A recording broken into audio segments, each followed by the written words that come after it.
Hello guys, Andrew here. Welcome back to Drew Tutorial. And in this video, I'm going to show you how to disable all notifications on Netflix. So once you're inside Netflix, guys, simply click your account or hover over your account on the upper right hand side and simply click and manage profile.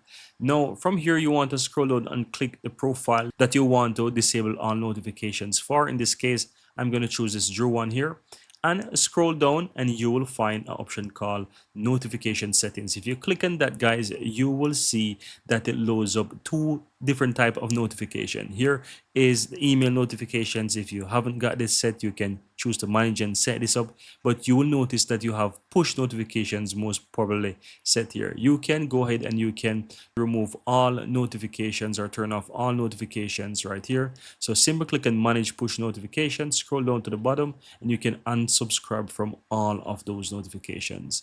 So that's it, guys. Once you click on that, you will be able to turn off all of those notifications and you will no longer receive notifications about Netflix to your phone. And that's pretty much it, guys. Very easy and very simple.